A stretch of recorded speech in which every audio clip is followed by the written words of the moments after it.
I have visited several areas from the northwest till the south and in Punjab. I have just touched and heard complaints from the people and angry against the government. How do you reply to this angry and criticism from the people? Actually, if you look at the magnitude of the problem, this flood is unprecedented in every sense of the word. The area that it has spread is more than 100,000 square kilometers. The people who are affected are more than 18 million plus. Not many countries in the world has an area of this size and a population this huge which is affected. And when we look at the resources that we had within the government, there was a total mismatch. The resources were very few. And since this kind of a disaster is slow, the response of the international humanitarian community was also slow in the beginning. And therefore, we just could not meet the expectations of such a huge population of people which were displaced.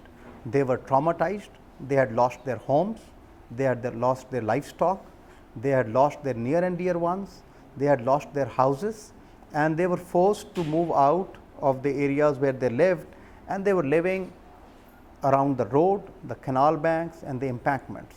So therefore, it was quite natural for them to be frustrated, because in the initial days the relief was not reaching them, because we were just simply overwhelmed with the kind of problem that we had. But as the time progressed, as you would know, that not only the government of Pakistan, the armed forces of Pakistan, the people of Pakistan, the international humanitarian community, the UN and the international NGOs and NGOs, they all, I think, came together collectively to be able to help this huge population. Though still I would say there are a lot of people who are not being provided sufficient relief, but Alhamdulillah, we have not had any case of epidemic where people died. We have not had cases where people died of hunger. So I think that shows that the government has been able to reach most of the people. But I totally agree with you that in such time when people are going through the traumas, their expectations are too high, and no government in the world, I would repeat, no government in the world has the capacity to meet the expectations of such a huge displaced population. You might be right in saying and assessing all the situations, and you might be right in their frustrations and traumatizings. But what I have felt from them, that the presence of the army was there, and they were very quite happy with the army, but still they were critics to the political representatives and to the government. How do you respond to that? We need to understand one very basic thing. When we talk of the government, it includes all the federal agencies which has the army, the navy and the air force, because any government, and especially in Pakistan, all the armed forces have a constitutional obligation to help the government of Pakistan whenever there is a disaster. So there is, at sometimes a tendency to see the government and the army differently. But you will agree with me, the army is part of the government, and therefore this criticism, I think, is probably incorrect when they say that the army was there and the government was not there. Because when you say the government, if there are, let's say, 100 odd people in the government, they can't be at every place, and they don't have resources of like helicopters or boats or medical teams or engineers or the transport or the mules. So naturally the government has to bank on the federal resources, and those federal resources come from the military predominantly. And in the initial days when there was a lot of flooding going on, access was the biggest issue. Even if the NGOs or the UN or even the philanthropists within the country wanted to go and help the people, they just could not, because they did not have the resources to reach far-flung areas, and therefore the entire load fell onto the army. And army is an extension of the government, and I think the political leadership, including that of the president and the prime ministers and the ministers, are moving around in their areas and trying to help as much as they possibly can. In the present situations, after the water almost has decided from the several places from the northwest and Punjab, and now also some in Sindh, how do you assess the situation? I mean, can you give me some statistics, especially regarding the kids? I mean, the children that UN has estimated maybe more than 70,000 children are threatened of the diseases and they might die. How do you assess then the statistics? What do you have now here? No, once the water was there, and even when it starts to recede, the problem do not finish. When the water recedes, there are different kind of challenges. When the water was there are different kind of challenges. What we are seeing is that when we look at the disease situation, we have maximum cases of skin diseases, which is scabies. We have lot of diseases of acute respiratory tract infection. We have lot of diseases of acute watery diarrhea. And once the water stagnates and it allows the mosquitoes to breed, then we will of course have some cases of malaria as well. Now, having said that, we have a very efficient, and we are very proud of that, a disease early warning system. And whenever some spike happens, that there are more cases of acute diarrhea in a particular case, we move out special teams to those areas to contain it. And I am very happy to report that because of this efficient health management system that we have, there has not been a single outbreak of any epidemic. People have fallen sick, there is no doubt about it, and it will happen in a situation like this, but they were promptly attended to by the medical teams. Now, if somebody says 70,000 people are 70,000 children are likely to die, this is, I think, a very ill considered judgment that the people are making. We are putting in our best, and I don't see this happening, God willing, inshallah. I'm quite satisfied with our health response, though I don't want to say that it is sufficient, but should there be any spike of any such thing happening in any part of Pakistan, we are quite capable of moving very quickly and nipping it in the bud. How much do you think that the problems will be covered or recovered? I mean, do you you need more years to deal with the situations? And what's the requirements at the present time for you that you need from the international community to help you out? At the moment, as you know, we are busy in rescue and relief operations. In this, we are focusing on 4 things. One is being able to provide them shelter, some kind of a tent. Second is food. Third is a health cover. And fourth is water and sanitation. So, these are the 4 areas of focus during the relief phase.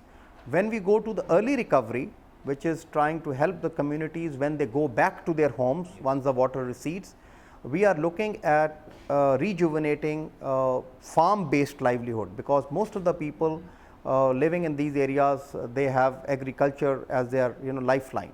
So, we want to kickstart with our agricultural process by virtue of giving them seeds, fertilizers, agricultural implements, as well as pesticides.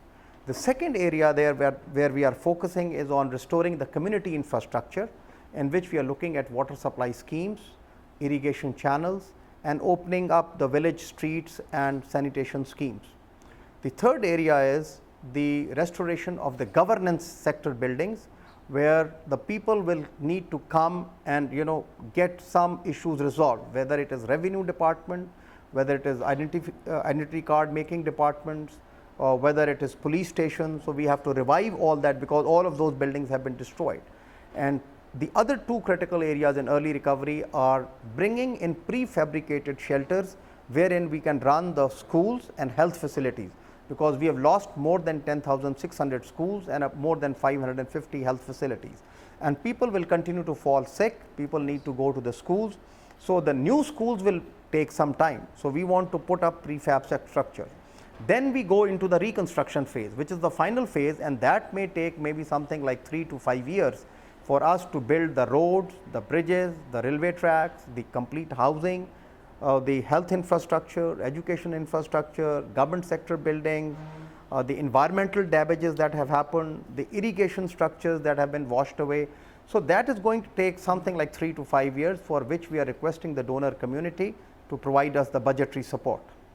The security factor, it is a major concern, as the latest statement by Taliban Pakistan that they would target the donor organizations and the relief organizations, especially the United States. What is the procedures that's been set up in your government to protect and the organizations there in the fields, especially, of course, after the recent attacks that we have been witnessing in some cities? By the grace of Lord Almighty, we did not have a single attack on the humanitarian operators, at least in the present flood crisis so far. We are lucky, but as you know, there have been incidents of terrorism in Pakistan in the last few days. What we are doing is that we are asking all our humanitarian partners to make sure that they take extra security safeguards so that they are not targeted. Second, we have our own security agencies, and the police departments and the home secretaries in the provinces have been sensitized that they should ensure the security of humanitarian workers in their respective areas so that they can work efficiently and free of any threats. I only hope and pray that nothing happens. We have taken all our safeguards, but in the current security situation, anything can happen, and we just cannot say with full confidence that nothing will happen. I'm just praying that nothing happens, and therefore we need to take all safeguards at all levels. My last question is the economic side. I mean, the magnitude of the problem is very huge and mostly affected the agriculture side, whereas 20% of the GDP in Pakistan is depending on the agriculture sector. How do you assess your loss in the present situations, and what is the procedures that you're going to take in the future? No, the losses are huge. As you know that we are doing a damage and need assessment exercise with the help of the World Bank and the Asian Development Bank. Hopefully by end of September we will have the figures that how much we have lost in different sectors, including agriculture and roads and bridges and power and irrigation, private sector losses. Now, as you know that the government of Pakistan has very limited fiscal space to provide compensation for the losses that have happened. Like in earthquake 2005, what we had done was that we had arranged a donors conference where we went into an appeal to the donors to come and help Pakistan, because Pakistan, frankly speaking, does not have this kind of wherewithal to go through these losses. And we are hoping that the international humanitarian community is very sympathetically disposed towards Pakistan at this time of need. We are seeing an outpouring of sympathy from not only the governments but the people of all the donor countries, especially we are looking in the United States, we are looking at European countries, we are looking at Arabian countries, we are looking at Middle Eastern countries, we are looking at countries like Japan. So I think there is a groundswell of sympathy amongst the donor community to help Pakistan. Now they have different systems of assisting Pakistan. Some of them will be providing budgetary support to the government of Pakistan, which Pakistan can spend in accordance with their own relevant procedures. Some of them will help in reconstructing buildings in accordance with the parameters that are set by NDMA, but they will bring their own consultants and architects and builders. Some of the donor countries will give money to international NGOs and Pakistani NGOs to rebuild some of the infrastructure on their behalf. So we will follow a kind of a three-track policy. One, that is spent by the government of Pakistan. In some cases, the money is going to be spent by the aid agencies themselves. And thirdly, some of the donors will give this money to the NGOs to spend. But all that will happen under a coordinated umbrella program that will be pushed out by NDMA, and we will set down the common parameters and lay down guidelines. But the implementation will be done at the provincial level with regard to priorities, with regard to projects. There will be a steering committee at the provincial level, and there will be implementing units at the district level who will implement these programs. We are looking at a very comprehensive monitoring and evaluation system, wherein we make sure that we get quality construction in the right time, impacting the communities that we intend to impact. There will be a very comprehensive oversight system, wherein there will be an audit within the provinces, there will be a federal audit, and there will be a third party validation to give comfort to the donors. We will be welcoming the assessment mission from the donor countries and international financial institutions to be able to see that all the money that they have provided is being spent judiciously and in a time efficient manner and at the right places. Thank you very much, General, for this one. Thank you very much. Thanks very much.